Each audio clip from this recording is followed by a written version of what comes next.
Okay, we're here at ASPO, and once again we're talking to the former Chief Petroleum Engineer with British Petroleum, my good friend Mr. Jerry Gilbert. Jerry, good to see you again. Chris, good to see you. We always have you back at an ASPO meeting. Yes, yep. We always have you on the show either through a Skype or a phone, and it's refreshing to have you actually sit here with us. Well, it's refreshing for me to do it at noon time rather than do it at 4 midnight, which is when you usually call me, so yes. That is great, that is good. But it's been an interesting meeting, I think. It has been. Yeah. So far, that would be the first question. A lot of people don't even know what peak oil is, so why are we here, and then what have you seen the changes since last year, since the talks you've seen? Well, peak oil is the condition that people are worried about when they think about oil supply and oil demand, and they see sometime in the near future a situation where we can't produce as much oil as we wish to use. Even with the sort of cutbacks in the world economy that people have seen over the last 2 or 3 years, even if those extend out into the future, we expect to see the demand for oil rise from the current level of about 85 million barrels a day up to something over 100, maybe 105 million barrels a day by about 2025. And the concern is that world oil supply just isn't going to match that demand. There are various figures for how far up supply may go. So it's roughly 85 now. I don't think anybody in the peak oil movement believes that supply can ever go much beyond about 90 million barrels a day. So what the peak oil movement is trying to do is to get political leaders to accept that we have an energy gap emerging, and that this gap is so large and so serious that it needs good political leadership to do something about finding alternative ways of providing energy. So that's what the peak oil movement's about. It's trying to raise awareness of this supply-demand gap. Now, of all the talks you've listened to since yesterday, anything has changed, or anything that you feel like we know now that we didn't know last year, from any noticeable changes in the presentations this year, that you think that potentially have be a hope for more, bringing more awareness to everybody? I don't, quite honestly. I don't see that the movement, the ASPO movement, has any great success in making politicians aware of this problem and getting politicians to take action. I don't see that. Although, to be fair, when I'm back in Europe, I think I do see it. I think European politicians are starting to understand a little bit about the peak oil problem. They're not necessarily doing very much about it yet, but I think there's an understanding that there could be a problem is there. I don't see it in US politicians. US politicians seem to me to have just lost track of many of the problems to do with sustainability that are around us right now. But overall, I think my feeling is that we're just not getting our message through to the people who matter, and I don't understand why it is. It's a pretty simple message. As Dr. Schlesinger said a little bit earlier this morning, if you have a finite resource and you use it, that resource is going to run out. I think most people in the world realize that hydrocarbon is a finite resource. We're using it. It's going to run out. So why is it so difficult to get people to put a time when we're going to actually see that running out start? I don't understand. Why is it, in your opinion, when we see a part of our military in the United States, JOE, comes out with a report in February of 2010, essentially they're preparing themselves for such event. We see also a think tank group, Bundeswehr, connected to the German military. They're doing the same thing. You see in UK, various reports come in. Even the Secretary of Energy 2 weeks ago alluded to the fact that we're preparing ourselves for a double price of oil, should that come, a 74 style economy. But we see less of it in here. Question is that why the media is not picking up on this from your experience? Well, I've got some pretty negative feelings about the media, Bruce, generally. I don't think that when I read about something in the media that I know something about, I generally find that it's not written about very well. So I have to assume that when I read in my newspaper about things I don't know much about, I have to assume they're not written about very well either. So I am a little bit cynical about the quality of media writing, media reporting. Why doesn't the media pick up the story?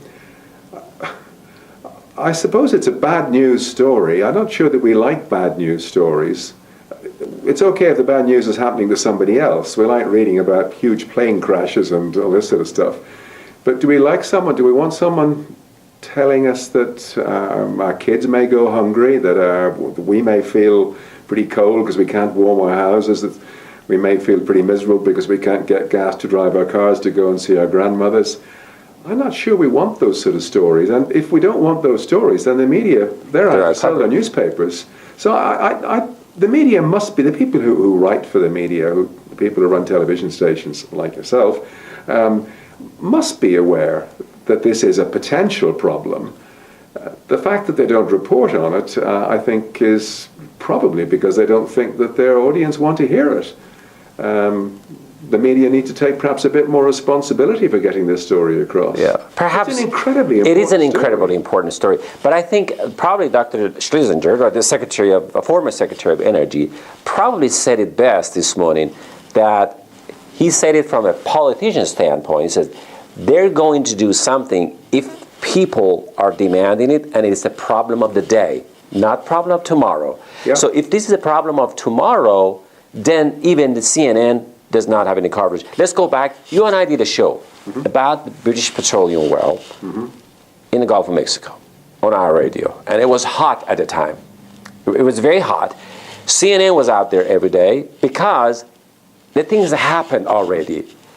And you can probably bet $10, and I'll probably put $10 next to it, that once the peak oil happens, 5 years, 4 years down the road, CNN is going to be all over this thing. It's going to be sensational now. There'll be graphs showing how our politicians didn't even talk about it. We didn't know anything. Questions about why didn't someone do something about this? Exactly. Didn't you know it was coming? Isn't that puzzling?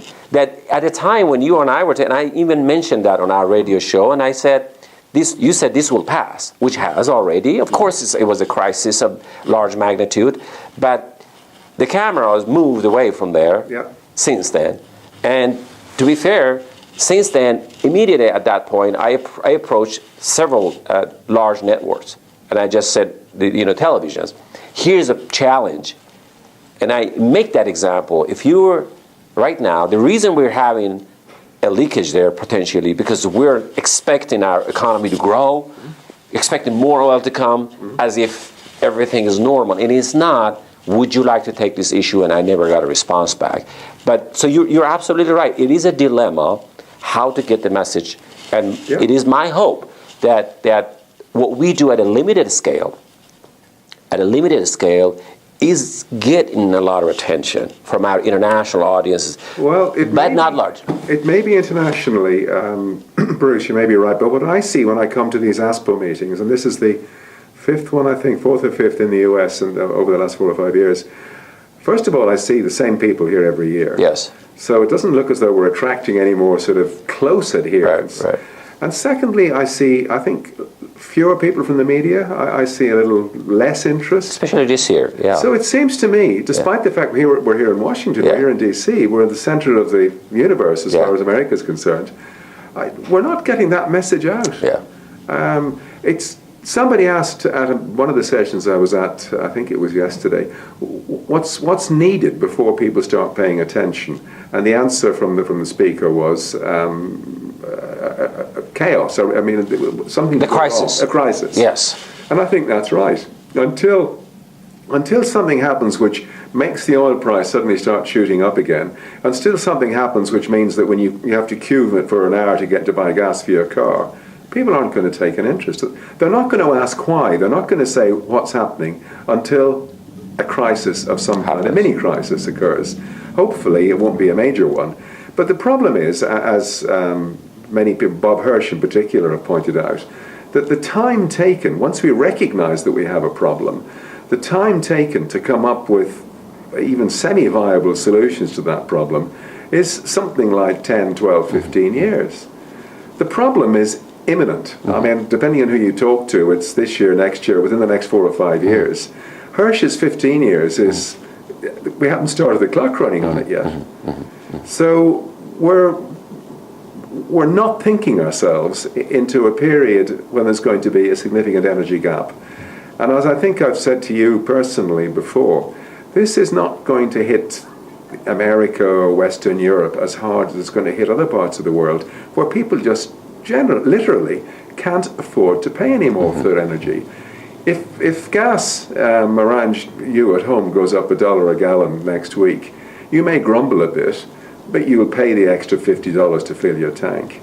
If gas goes up $1 a gallon in Nairobi or in Dhaka, Bangladesh or somewhere like that, it's catastrophe. People can't afford to buy it. They just won't buy it. So they won't take the kids to school, or they won't have a tractor to bring the crops to market. So the impact on us means that we won't have quite so much money to spend on having a nice time. On other people, that impact is going to be the difference between living and dying. And that's why I think it's so important that we do something about it. But when you ask me what do we need to do to get the attention of people who are in a position to make a difference, I don't know. Here we are, a mile or less than a mile from Congress, from the Senate. Is anyone coming to listen? Seems not. Are we important? Seems not. Do they care? Probably not. Do they know? Yes, they must. We've had, as you said, familiar faces. We had Representative Bartlett, Congressman Bartlett, which he's been here before, and we did an interview last night with him. And as a politician, it's refreshing to see. And I asked him point blank. I said, "What does it take to really get the rest of the politicians to pay attention?" And he said exactly what you said: a crisis. Yeah. And it is, although it is hopeless from that perspective, but for many that are watching the show, it doesn't have to be bad. If you know there's a storm coming, all right, it's an opportunity for you potentially to not only board up your windows and get ready for that, but potentially even benefit from it.